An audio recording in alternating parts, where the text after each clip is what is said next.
Entonces, el tema es cirrosis hepática descompensada. Vamos a hablar de todas las complicaciones, principalmente de estas cuatro. La citis, que es la más frecuente, la presión arterial espontánea, la encefalopatía hepática y la falla renal. Entonces, vamos a hablar de estas cuatro complicaciones de la cirrosis hepática. Entonces, vamos a hablar acerca de uno de la introducción, la etiología, la fisiopatología, vamos a hablar de la enfermedad y las complicaciones que les he comentado. Dentro de la introducción vamos a hablar que la cirrosis hepática, también llamada enfermedad hepática crónica avanzada, es la etapa final de todas las enfermedades hepáticas crónicas, ¿no? Y es la onceava causa de muerte en el mundo, ¿no? por esta patología. Y es la segunda causa frecuente de trasplante global. Después del trasplante cardíaco tenemos el trasplante hepático. Y tiene un alto impacto, ¿no? En la calidad de vida, desempleo, recursos de salud. Entonces acá tenemos una imagen, ¿no? Cómo es que progresa, ¿no? De una injuria hepática crónica a una hepatitis crónica, una fibrosis, ¿no? De regeneración y finalmente la etapa final, que es la cirrosis hepática. La etiología es variada, ¿no? Vamos desde etiologías víricas, etiologías tóxicas, medicamentosas, tenemos el alcoholismo, ¿no?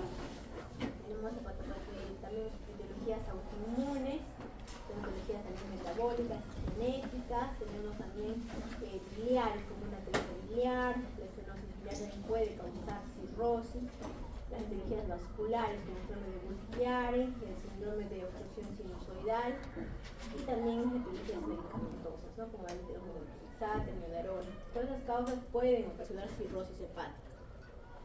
Entonces, la fisiopatología parte de un punto importante, que es la hipertensión portal.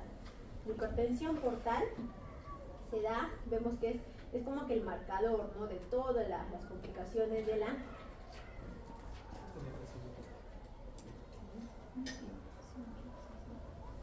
Hola, buenas tardes, ¿cómo están? El lunes.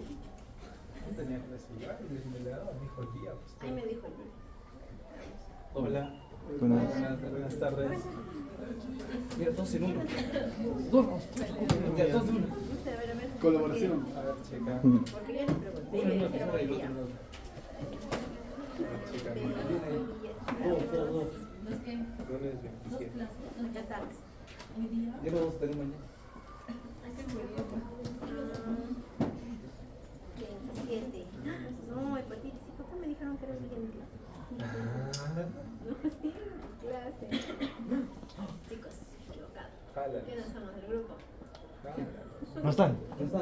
No. Se lavó las manos. Jale, no, profesora. Con razón me decía que raro. Sí. Jálelos. Jálalos, amigo. No, muertas. ¿Ah, no? Toditas. No los jale. 5 puntos bajo el examen. No los jale. Jálalos. Sí, pues, qué raro. Yo no tenía que ir a una, pero luego me dijeron, no es original. Coméntelo tú, Al final, como estaba Ya te han hecho junta venir por médica. gusto. No, pero igual tenía que recoger mis exámenes. Voy a subir sus notas hoy día. No, ¿qué clase? Mejor complicaciones de la cirrosis, sí. A ver, ¿cuándo todavía recién empezaba uno? Justo venía. Chévere. Voy a hacer. Ya, mira, no te preocupes. Se llama causa de muerte. No sea cosa de muerte. Estoy con causa de trasplante. Segundos trasplante, doctora. Doctora, ¿cuál es la fija? ¿Quién es el delegado? Magdalena, el delegado. ¿Quién es el delegado que le mandó las diapositivas? No están aquí. Es que tuvo un percance. Ya, entonces dame un plumón porque yo no voy a cargar. ¿Alguien tiene un plumón? Sí. Está en el grupo, ¿no? Ok, ¿Está en el hepatitis. La hepatitis se divide en dos cosas, hepatocelular y colestásica. Cuando hablan de hepatitis hepatocelular, No. tienen que hablar de la diferencia, a ver, préstame el mío, y la diferencia entre, gracias, la diferencia entre dos transaminasas TGO, TGT, FA y GGTP. Estas dos enzimas traducen un daño hepatocelular y estas dos enzimas traducen un daño colestásico, ¿bien? Si tú tienes un paciente con hepatopatía hepatocelular, estas dos van a subir, si tienes colestasis, estas dos van a subir y tienes que hacer un rango o ratio que es dividir la TGP de tu paciente sobre la TGP valor del laboratorio sobre la fosfatasa alcalina de tu paciente sobre la fosfatasa alcalina de tu laboratorio. Si esta división sale más de 5, la hepatopatía es hepatocelular. Si es menos de 2, es colestásica.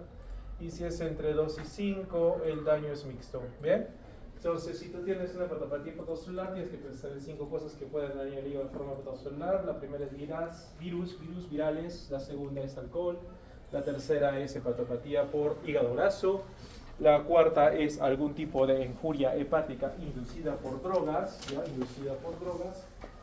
Y esto puede generar que tu paciente eleve la hepatopatía de rango hepatocelular. Y por último, la última que también es frecuente es la hepatitis autoinmune, ¿correcto? Entonces hay 3 cosas de hepatopatía de tipo hepatocelular, y esa hepatopatía de tipo hepatocelular puede ser virales, autoinmunes, DILI, ¿listo? Puede ser mast cell D, hígado graso, ¿ya? Estas 3, 4 más las virales son las 5 principales causas de una hepatitis de tipo hepatocelular. Mientras que si es colestásica, la principal causa es daño de la vía biliar, ¿ya? Vesícula biliar o vía biliar, tumores o cánceres, DILI también, injuria hepática inducida por drogas de la misma manera que la anterior, una enfermedad autoinmune que se llama colangitis biliar primaria. ¿Bien? Entonces, el paciente que tiene hepatopatía de tipo hepatocelular, yo tengo que pensar si es que tiene alguna de estas, y si es colestásica, si es que tiene alguna de estas. ¿De acuerdo? Y de acuerdo se puede hacer un diagnóstico del paciente si es una o de otra forma. ¿Correcto? Entonces, cuando tú te enfrentas a un hepatograma, el TGO no sirve y la GGTP no sirve, solo sirve la FA y la TGP. Porque la TGP es una enzima de propia del hígado y la TGO es una enzima que no depende del hígado, depende del hueso, depende del músculo y otros órganos, por lo tanto no sirve. Y la FA y la GGTP, solo tomo la FA porque la GGTP está muy dilatada en muchas causas. Por ejemplo, alcohol, el alcohólico sube mucho la GGTP más no la FA. ¿Bien? Hay causas específicos en las cuales cada uno de estos puede subir. Por ejemplo, en el niño tiene cartílago de crecimiento alto y puede subir la TGO y la FA, eso es normal en el niño, porque el niño está en crecimiento. Y la gestante puede subir la FA porque la placenta es un órgano que produce fosfatasa alcalina. ¿De acuerdo? Entonces, en tu examen vendrá un caso de una alteración en un hepatograma y te pondré los valores y tú sabrás si es colestásico o hepatocelular, y de acuerdo a eso determinarás si tiene alguna de estas patologías. ¿De acuerdo?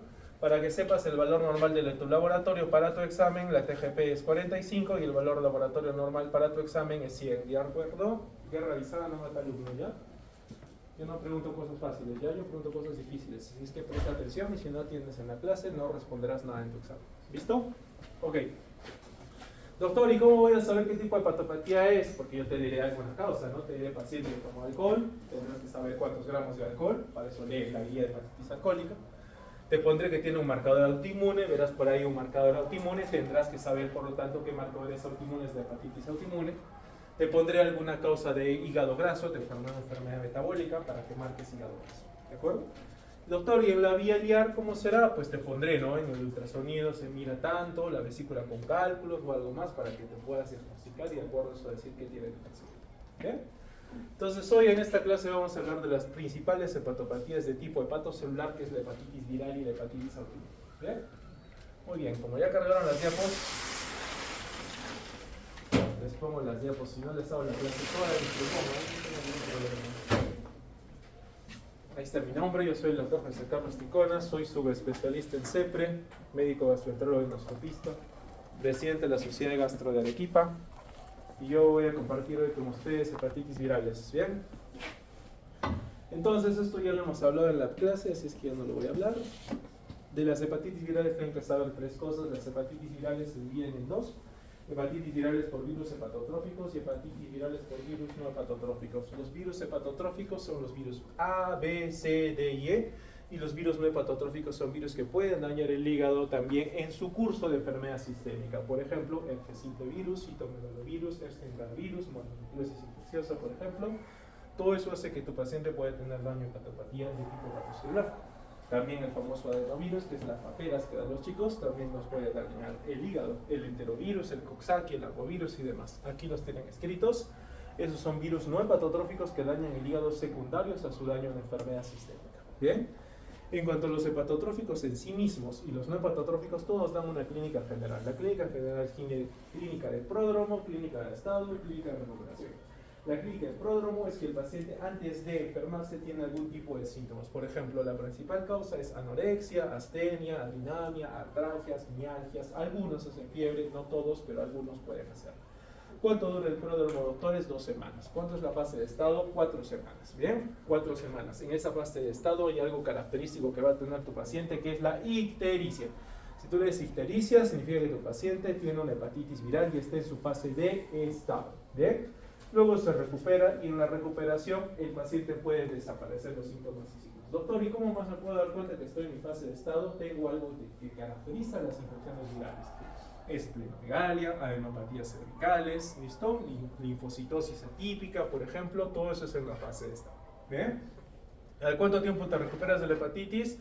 A los 6 meses, ¿ya? Más o menos. A los 6 meses te recuperas. Entre los 3 y los 6 meses te vas a recuperar por completo. Así como el 80% de las hepatitis virales que tú tienes se resuelven solas. Tú ni cuenta te das y tu cuerpo las resolvió. ¿Bien? Luego de esa clínica general, en el laboratorio lo que vas a ver es lo que te acabo de explicar, un aumento de las transaminasas al predominio hepatocelular, aumento de las bilirrubinas y la linfocitosis atípica o neutropenia con linfopenia, como todas las enfermedades virales, ¿correcto? Muy bien, ¿cuál es el tratamiento sintomático? Solo darle al paciente sintomáticos, si tiene fiebre, paracetamol, si está deshidratado le pones líquidos, nada más, dar una dieta blanda, no mucha grasa, eso es todo lo que tienes que hacer con tu paciente. Hay algo que debes controlar en todos los pacientes con hepatitis, cualquiera sea la causa, sea hepatotrófica o no hepatotrófica, tienes que controlar el INR y la encefalopatía. Si el paciente prolonga el INR y le da encefalopatía, eso se llama falla hepática aguda y el paciente tiene que ir a trasplante hepático. ¿Correcto? Repito, en todas las hepatitis virales por hepatotróficos y no hepatotróficos, lo que tienes que controlar es que el paciente no tenga encefalopatía y no prolongue el INR. Si el INR se prolonga más de 1.5, significa que ese paciente tiene falla hepática aguda. Y si le da encefalopatía, de la misma manera. Doctor, ¿y a quién sospecho eso? En las gestantes. Las gestantes hacen fallas hepáticas fulminantes por virus A y virus E. ¿Bien? Correcto. ¿Cuál es el virus hepatitis A? Es este virus que puedes ver ahí, es un virus que pertenece a la familia Picornaviridae, es un virus icosaédrico, como puedes ver ahí, no tiene proteínas de envoltura, pero sí tiene una envoltura y dentro tiene un código genético que está en verde, que es un virus RNA. Es un virus RNA, por lo tanto es mucho más fácil de tratar que un virus DNA, y al ser un virus RNA se elimina muy rápidamente de tu cuerpo. De hecho, la mayoría de los pacientes no les da síntomas y tienen una remisión espontánea de la enfermedad. ¿Bien? Tienes que recordar de este virus que es la principal transmisión, la vía fecal-oral, o sea, si tú te contagias por una mala transmisión de higiene, si no te lavas las manos, si hay una mala disposición de excretas, te contagias de virus hepatitis A. Algo importante que debes saber ahí, que el tiempo de incubación es bastante prolongado, dice ahí la diapositiva, 28 días. Eso significa que tú vas a tener la incubación del virus casi un mes. Pero algo importante que debes saber en este virus es que el virus se elimina y se excreta desde que tú te incubas la enfermedad. Por lo tanto, es una enfermedad altamente transmisible, porque tú no te das cuenta que tienes el virus y ya estás contagiando a la demás gente, ¿correcto? De lo que tú te das cuenta que tienes el virus, que se llama fase de estado, que les hablé hace un momento, solamente tú haces una semana posterior la transmisión fecal del virus. ¿Bien? Entonces, mira, en el triángulo dice hepatitis. Hepatitis es fase de estado. O sea, mi paciente con fiebre, ictericia, neutropenia, ese paciente empieza aquí sus síntomas y ese paciente solo va a eliminar una semana más la excreción fecal del virus. Significa que ya no va a contagiar. ¿Bien? Solo tienes que recluirlo, solo tienes que ponerlo en descanso médico una semana, por lo tanto. Entonces yo te pongo en tu examen, paciente de tantos años, te debuta con enfermedad por virus hepatitis A y te pregunto cuántos días debe descansar en casa. Después de haber iniciado la clínica, tú marcarás una semana porque esa es la semana que tiene que descansar el paciente para que no contagie a los demás. ¿Bien? Entonces no es como el médico general o el pediatra dice, diagnostico hepatitis A, que se vaya un mes a su casa. No sirve para nada porque ese paciente ya contagió antes. De lo que inicia la clínica solo contagia una semana después. ¿Bien? Hay dos formas de diagnosticarlo y ahí lo pueden ver en las curvas, los anticuerpos. El IgM de aquí para adelante en toda la clase traduce una infección aguda y el IgG traduce una infección crónica. ¿Bien? Entonces, si es IgM para virus A, dirás hepatitis A aguda, y si es IgG, dirás hepatitis A crónica. ¿Bien? Correcto, doctores. ¿Qué más es importante que sepan? Da inmunidad permanente. ¿Eso qué significa? Ok, que te contagias con el virus y toda la vida ya no te puedes volver a contagiar del virus, por lo tanto los anticuerpos van a estar positivos toda la vida. Eso significa de que si yo me contagio una vez, no me voy a volver a contagiar ninguna vez en mi vida. ¿Bien? Y mis anticuerpos van a estar positivos toda la vida. Eso significa de que si yo tengo el virus hoy, mis anticuerpos van a estar positivos toda la vida, pero eso no significa que no puedas donar sangre, ¿ya? Porque cuando tú te hacen una prueba del banco de sangre, solo detectan el anticuerpo del virus A. No detectan ningún tipo de antígeno, por lo tanto tú solo tienes la defensa del virus y puedes donar con normalidad. Si es que es un mito eso que dicen que los que tienen hepatitis A no pueden donar sangre, por si acaso. ¿Bien? ¿Cuál es la clínica, chicos? La clínica es de principal causas de tipo anorexia, náuseas, vómitos, malestar general, fiebre, pero hay algo interesante de este virus que tiene, que es la diarrea. Les da diarrea a los pacientes y habitualmente estos tienen colestasis marcada. Es un virus que eleva mucho la BPA, la GGTP y las bilirrubinas porque les da colestasis. Tienen manifestaciones extrahepáticas, sí, algunos tienen artritis, rash, vasculitis, Guillain-Barré y demás, pero la mayoría no. ¿Bien? No se cronifica, así es que no hay que preocuparnos. Diagnóstico: IgM para virus A, hepatitis A aguda, IgG para virus A, hepatitis B crónica. Carga viral no se utiliza. ¿Bien? ¿Cuál es el tratamiento? ¿Cuál es la profilaxis? ¿Cómo prevengo que me dé el virus? De aquí para adelante, cuando yo te hable de profilaxis activa, significa que yo voy a hacer algo para que tu cuerpo produzca un anticuerpo contra el virus, o crear una vacuna. Si yo te pongo una vacuna y hago que tu cuerpo haga un anticuerpo contra el virus, se va a llamar inmunoprofilaxis activa. La inmunoprofilaxis pasiva, por otro lado, es que yo te doy el anticuerpo, no te doy la carga de que tú produzcas, sino te doy el anticuerpo ya sintetizado. ¿Bien? Entonces, del virus A hay dos tipos también, profilaxis activa y profilaxis pasiva. La profilaxis activa será darle al paciente vacunación. ¿Cuántas dosis? 2 dosis de vacunación. ¿Bien? Y la pasiva, que será darle gamma-globulina hiperinmune sérica. A ver, doctor, pero si usted me ha dicho que es un curso clínico leve, si solo le da artralgias, fiebre, un poquito de diarrea, ¿para qué le ponen la gamma-globulina? A los pacientes con HIV, pacientes que tienen CD4 muy bajo, a ellos se les puede poner la inmunoprofilaxis pasiva para que no hagan daño hepático fulminante. ¿Bien? Muy bien. Tratamiento: medidas higiénico-dietéticas, dieta y nada más. Muy bien, virus B. ¿Listo? Entonces el virus B, ahí pueden ver, es un virus más bonito, más complejo de entender que el virus A. No solo tiene una cápsula icosaédrica, sino tiene algo importante que ven afuera, que son unas bolas. Esas bolas que ven se llaman proteínas de superficie. Y aquí para adelante en la clase lo que leas como proteína, tú lo vas a traducir en tu cerebro como antígeno. ¿Bien? Yo te hablo de proteína, tú piensas antígeno. ¿De acuerdo? Entonces, estas proteínas de superficie sintetizarán algo, se llamará antígeno de superficie, porque la proteína se llama proteína de superficie, ¿correcto? Hay tres partes de la proteína de superficie: grandes, chiquitas y medianas. ¿Te das cuenta? Estas proteínas grandes, pequeñas o medianas van a traducir todas juntas una proteína de superficie, y tú en tu cerebro estás pensando que eso se va a llamar antígeno de superficie, ¿correcto? Igual aquí hay proteínas del core, proteínas del núcleo, entonces tú estarás pensando en tu cerebro que eso se traduce como antígeno core, ¿cierto? Pero el antígeno core, como está dentro de esta envoltura, no hay forma que tú lo detectes en sangre, puesto que en sangre solo vas a detectar este antígeno, que es antígeno de superficie, ¿correcto? Si tú quieres diagnosticar antígeno core, tendrías que tener alguna posibilidad de cortar la envoltura y sacar esto de la sangre. No se puede. Por lo tanto, el antígeno core nunca está positivo en suelo. ¿Bien? Lo que puede estar positivo en suelo será el anticuerpo, la respuesta de tu cuerpo a ese antígeno. ¿Bien? Listo. Dentro de eso tiene un código genético diferente que el virus A. Mira, es un código genético doble cadena DNA.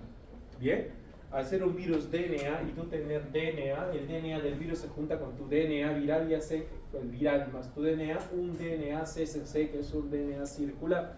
Por lo tanto, se codifica junto con tu código genético y es muy difícil de eliminar. Por lo tanto, ya entenderás que el tratamiento debe ser de por vida, porque no hay forma de matar ese virus si no te mato a ti. ¿Correcto? Porque tu DNA está junto con el DNA viral. Por lo tanto, tratamiento de por vida. ¿Bien? Entonces, miren adelante, chicos, las proteínas. Esas proteínas traducen estas regiones. Hay unas regiones, PreS1, PreS2 y S. Todas juntas hacen el antígeno de superficie, que les sale su nombre. ¿Bien? Es un virus que pertenece a la familia Orthopagnaviridades, la familia Cepagnaviridades, DNA lo que tiene dentro, y la envoltura tienen este antígeno de superficie. ¿Bien? Algo deben saber de esta diapositiva es que la proteína mediana es la región más inmunogénica, por lo tanto es la que se coloca en las vacunas para que tú tengas inmunidad. ¿Listo? Muy bien. Este virus tiene dos tipos de genes, un gen C y un gen P. Los virus tienen tipos de genes diferentes. Hay mutaciones de estos genes que hacen que tengas un virus diferente de un lado o de otro lado. El gen C y el gen P determinan eso. El gen P es P de polimerasa. Polimerasa quiere decir replicación viral. ¿Bien? Los pacientes que tengan este gen P polimerasa positivo van a replicar más rápidamente y van a tener más infección viral. Los que tienen el gen C dividen dos partes de la región precore y región core. La región core dijimos que traduce el antígeno core y dijimos que nunca se detecta en suero. Eso ya lo hemos hablado, está escrito en la diapositiva nada más. Pero la región precore sí traduce un antígeno, se llama antígeno E. Y cuando tú leas antígeno E en tu examen, en tu vida, en tu examen, cualquiera que sea que leas, antígeno E traduce replicación viral. ¿Bien? Replicación viral quiere decir que el virus está potente, replicándose muchas veces, matando muchos hepatocitos para que conquiste cada vez más tu hígado. Eso se llama replicación viral y en el suelo tú lo vas a traducir como antígeno E positivo. ¿Correcto? Muy bien. Entonces, región core, antígeno core, nunca en suero. Región precore, antígeno E, replicación viral. Te adelanto que hay una mutación de este gen, se llama mutante precore. Cuando hay un virus que muta esta región precore de la gen C, no traduce antígeno E a pesar de estar replicando. Repito, cuando hay un virus que tiene mutación de esta región precore, se llama mutante precore. El mutante precore, doctores, es una mutación de esa región y no puede expresar el antígeno E. El virus está replicando, pero no traduce el antígeno E. Cuando veas eso en tus exámenes, marcas mutante precore. ¿Bien? Listo. ¿Cuál es la epidemiología, doctores? La epidemiología es 1/3 de la población mundial tiene virus hepatitis B, por lo tanto es altamente prevalente.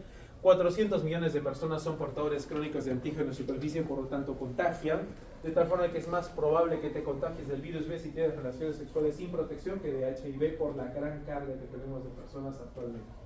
Como es visto en la gráfica, la principal forma de transmisión es vía sexual. La principal forma, si juntas heterosexual más homosexual, ahí tienes más del 50% de virus B.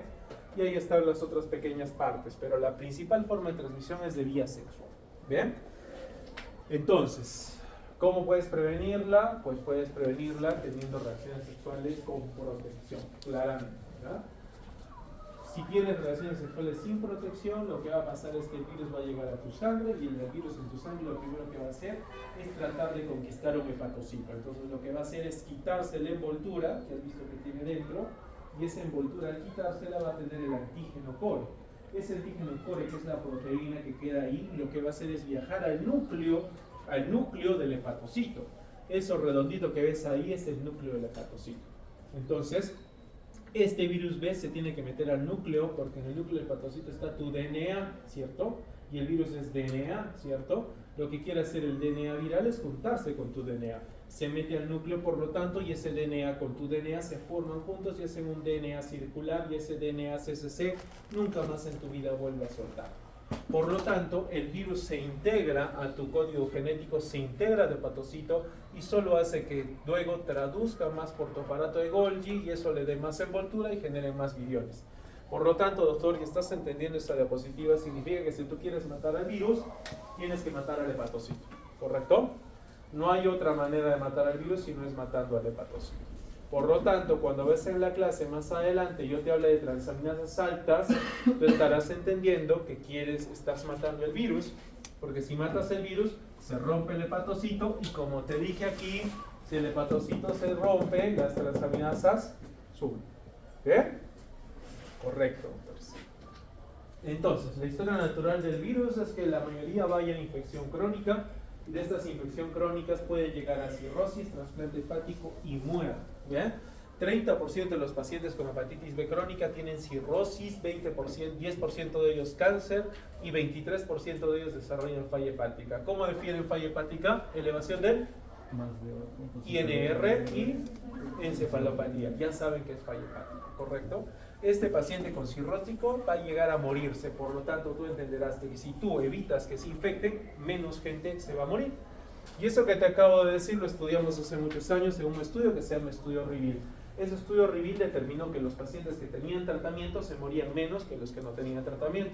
Entonces mira arriba, carga viral baja, o sea tratamiento, solamente 5% hacían cirrosis. Mira, paciente con tratamiento, 1% hacía cáncer, pero paciente sin tratamiento, mira, 35% cirrosis y 15% cáncer. Por lo tanto, ¿este cáncer es prevenible? Sí, al igual que el cáncer de estómago. Si matas al Helicobacter no te da cáncer, si matas el virus B no te da cirrosis y no te da hepatocarcinoma. ¿De acuerdo? Entonces mi objetivo como especialista y tu objetivo como médico general va a ser referirlo a tiempo y darle tratamiento adecuado para que no se muera más gente, que supongo que para eso estás estudiando medicina. ¿Listo? Entonces para eso tienes que aprender a diagnosticar. ¿Cómo lo vas a diagnosticar? Aprende esas nomenclaturas. ¿Bien? Sea el examen que des, MIRE, Salud, ENAR, el de Brasil, cualquier examen que des, la nomenclatura es internacional, por lo tanto vas a poder responder cualquier tipo de pregunta de cualquier tipo de examen. ¿Bien? Entonces mira, la primera es antígeno de superficie y es el HBsAg. Cuando leas anti es anticuerpo, si es que todo anti es anticuerpo. Si ves anticuerpo contra HBs, significará anticuerpo contra antígeno de superficie, anticuerpo contra el core, y hay de dos tipos. IgM dijimos que era agudo, IgG crónico. Bien, el antígeno E que dijimos que era replicación viral, el anticuerpo contra el E, y cuando veas DNA es carga viral. Carga viral, que significa la cantidad de virus que se están replicando y que están matando hepatocitos. ¿Correcto? ¿De acuerdo a estas nomenclaturas? Porque en tu examen solo va a haber nomenclatura. ¿Listo? Muy bien. Entonces, la evolución natural de la infección para el virus, para que tú la diagnosticas a tiempo y podamos evitar que más gente se muera, es cómo vas a poder diagnosticarla. Entonces, tienes que saber cuál es el primer marcador viral. El primer marcador viral serológico es el antígeno de superficie. Si tú tienes el antígeno de superficie, es el primero que va a mostrar. Y siempre que veas antígeno de superficie, significa infección. Infección por el virus B. Entonces, si tú tienes antígeno de superficie positivo en sangre, es igual a infección viral. No hay otra cosa que pueda hacer que tu cuerpo produzca antígeno de superficie si no es el virus. ¿Bien? El siguiente marcador protector es el anticuerpo contra antígeno de superficie. Protector quiere decir que te protege con la enfermedad. Por lo tanto, este paciente ha recibido una vacuna. Si está vacunado, tiene anticuerpo contra antígeno de superficie positivo. ¿Bien? El anticuerpo contra el core es después de 2 semanas de que se produce el antígeno de superficie, se produce el anticuerpo contra el core. ¿Bien? Y ahí hay algo que tienes que saber, que es el periodo ventana, que te lo voy a explicar mejor en la gráfica. ¿Bien? Entonces, los mutantes que te hablaba, 2 tipos, precore y de escape. El mutante precore recuerda que afecta a la región precore del gen C, ya hablamos de eso, y por más que esté replicando no expresa el antígeno E. Por lo tanto, este paciente puede estar replicando, pero el antígeno E va a estar siempre negativo. Siguiente parte de la clase, tienes que saber que no puede existir en el cuerpo las dos formas, o hay antígeno o hay anticuerpo. ¿Bien? O tienes antígeno E positivo o tienes anticuerpo contra el E positivo. Si tienes antígeno E negativo, tendrás anticuerpo contra el E positivo. No pueden existir los dos juntos, ¿bien? Excepto una excepción que se llama mutante de escape o mutante de salida. Ese mutante de escape es que un virus escapa a la acción del anticuerpo. Por lo tanto, solo y solamente en ese caso tienes antígeno de superficie positivo y el anticuerpo contra el antígeno de superficie positivo. Repito. En tu cuerpo no puede haber un antígeno y un anticuerpo positivos. Si tienes el antígeno E positivo, el anticuerpo tiene que estar negativo. Si tienes el antígeno negativo, tienes que tener el anticuerpo positivo. Excepto en el mutante de salida. En el mutante de escape, el virus escapa a la acción del anticuerpo. Por lo tanto, tienes el antígeno de superficie y el anticuerpo positivo. Solamente en ese caso. ¿Bien? Muy bien. Entonces, esto es importante que lo aprendas. Lo primero que tienes que ver cuando te enfrentes a una pregunta del virus hepatitis B, tienes que ver estos 3 marcadores. Siempre el antígeno de superficie, que traduce infección viral, o sea que tienes hepatitis B. El anticuerpo contra el core, que es de tipo IgM o IgG, que traduce la enfermedad, ¿ya? El antígeno E, que traduce la replicación viral, y el anticuerpo total contra el core, que traduce la exposición. O sea, si yo te pido anticuerpos contra el core, significa que te has expuesto al virus, que has tenido alguna vez en tu vida el virus. Si ves que el antígeno de superficie está positivo, estás infectado por el virus. Si ves el antígeno E positivo, está replicando tu virus. Si ves el anticuerpo IgM contra el core es una infección aguda contra el virus. Si tú te acuerdas esta diapositiva, probablemente respondas todas las preguntas de la clase. ¿Bien? Ok, sigamos entonces. ¿Cómo comenzar el diagnóstico de una infección por virus B? Pues lo primero que voy a pedir es el primer marcador serológico, que dijimos que era el antígeno de superficie. Entonces pides antígeno de superficie y pides el anticuerpo contra el core. ¿Bien? Entonces tú quieres diagnosticar hepatitis B a un paciente que tuvo relaciones sexuales la semana pasada sin protección, pues pides antígeno de superficie y anticuerpos contra el core. Y ahí puedes tener esos 4 escenarios. Si los dos son negativos, no tienen la enfermedad, chao, te olvidas de ese caso. Si los dos son positivos, tiene hepatitis B, no tienes nada más que hacer. Lo que tienen que aprender son estos dos casos. Si tengo el antígeno de superficie positivo, pero el anticuerpo negativo, y lo contrario, si tengo el antígeno negativo, pero el anticuerpo positivo.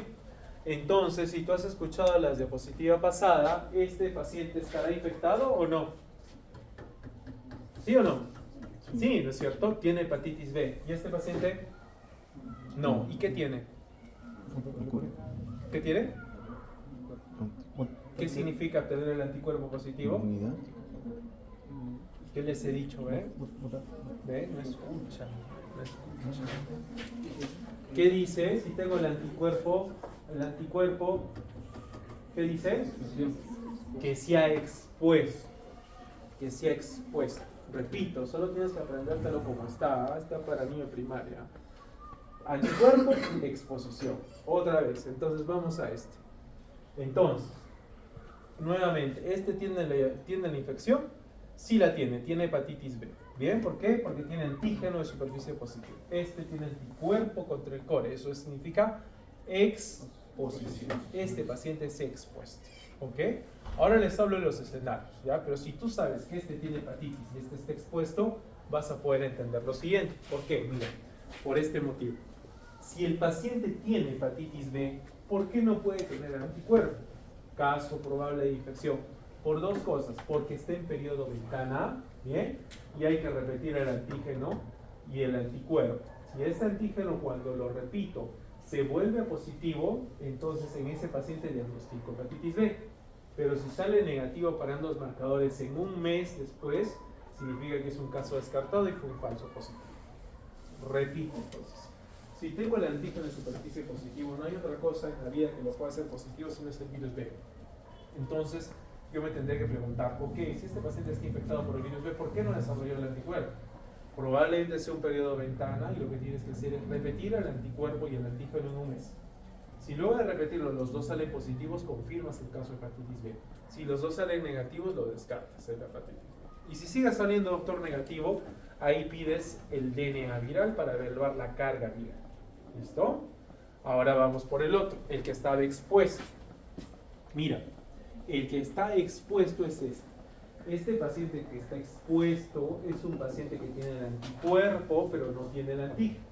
Entonces, si está expuesto, tú quieres saber dos cosas. Si se curó de la enfermedad o si sigue teniendo la enfermedad, ¿cierto? ¿Cómo vas a saber eso? Evaluando el anticuerpo contra el antígeno superficial. Nuevamente, o hay antígeno o hay anticuerpo, ¿cierto? Si hay anticuerpo positivo, significa que es una hepatitis B curada. ¿Bien? Se curó y solo dejó los anticuerpos positivos. Pero si cuando lo evalúas sale negativo, tienes que vacunar a ese paciente y repetirlo. Si cuando lo repites el anticuerpo sale positivo, es una hepatitis B curada.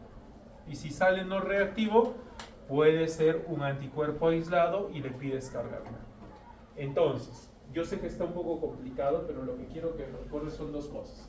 Si tienes el antígeno de superficie positivo, estás infectado por el virus. Bien, que no tengas el anticuerpo puede ser que es una etapa muy precoz, que lo va a desarrollar en un momento, repites la carga en un mes. Por otro lado, si solo tienes el anticuerpo positivo, pero el antígeno de superficie está negativo, no estás infectado, estás expuesto. Lo que tú quisieras saber si ese paciente ya se curó o no se curó. La forma de saber si se curó es pidiendo el anticuerpo contra el antígeno de superficie. Si ese anticuerpo contra el antígeno de superficie sale positivo, significa que se curó. Tuvo la enfermedad, pero ya se curó. Y si sale negativo, lo vacunas y vuelves a repetir la dosis. ¿Bien? Listo. Eso lo tienes que saber sí o sí. Ok, doctor. Y esto que usted me habló del